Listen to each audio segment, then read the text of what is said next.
What are memories? Well, according to dictionary.com, memories are a mental impression retained or recollection. But in fact, there's so much more than that. Every memory you hold in your head is in reality a recollection augmented by imagination.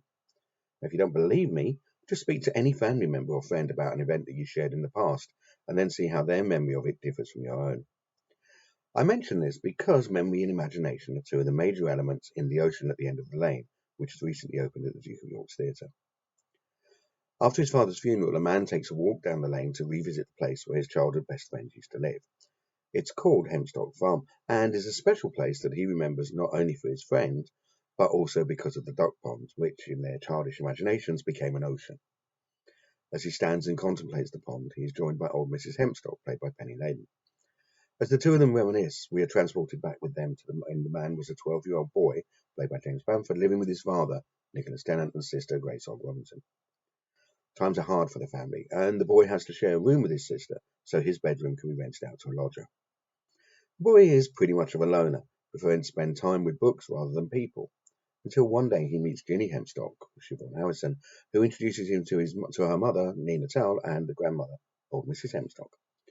Now, there's something different about the Hempstock, but the boy likes them all, especially Ginny, and his life gets really excited when the two of them play together.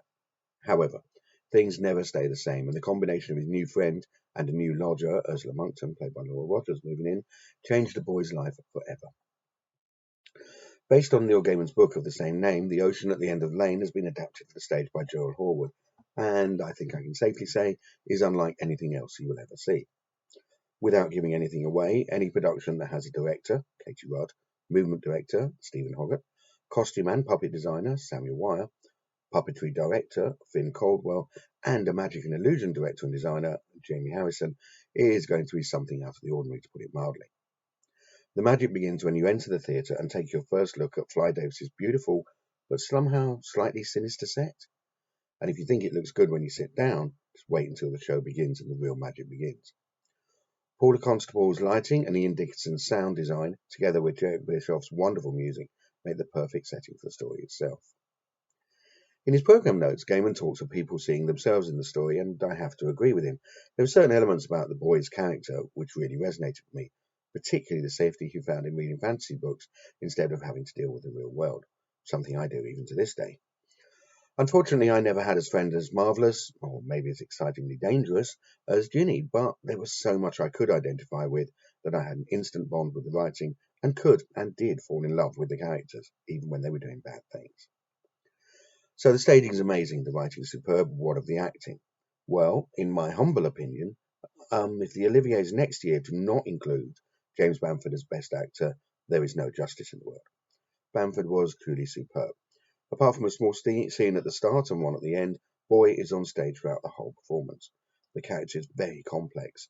A young lad on the verge of puberty with social anxiety and possibly other issues gets taken on a ride that would blow the minds of many people, and Bamford brings every nuance of the character out and lays him bare for the audience to see. This is a stunning performance that must take so much, both mentally and physically, from the actor to bring Boy to life in such an awe-inspiring fashion. Bamford's talent is matched by the rest of the cast, with Siobhan Harrison, Nicholas Tennant, and Laura Rogers just perfect as Ginny, Dad, and Ursula, respectively. And I also want to mention Grace Hogg Robinson's performance as Sis. My God, she's irritating. Everything about Sis is there to wind Boy up, and Hogg Robinson really delivers, producing a Violet Elizabeth Bott for the 21st century. Finally, I can't leave the cast call-outs without mentioning the amazing ensemble. Ruby Ablett, Charlie Cameron, Jeff DeSalang, Miranda Heath, Tom Mackley, Colleen Quay, Peter Twells, and Kieran Garland. This team works so hard during the production, delivering everything, including, well, I can't say really. One of the old theatrical cliches when describing a good show is that you should beg, borrow, or steal a ticket. I would say this is very true, but in thinking about The Ocean at the End of the Lane, I would also add some other quotes for potential audience members. Be prepared, Baden Powell. Expect the unexpected, Oscar Wilde. And finally, give yourself over to absolute pleasure, Frank-N-Furter. Recommended for children over 12, this is a show that will hold everyone spellbound. And as you leave the theatre, wiping a tear from your eye, and you will be, you'll know you've seen, or rather experienced, something truly awesome. I gave the show a truly well-deserved 5 stars on London Theatre One, and if you enjoyed this video, Don't forget to comment, like, share, and subscribe for more reviews.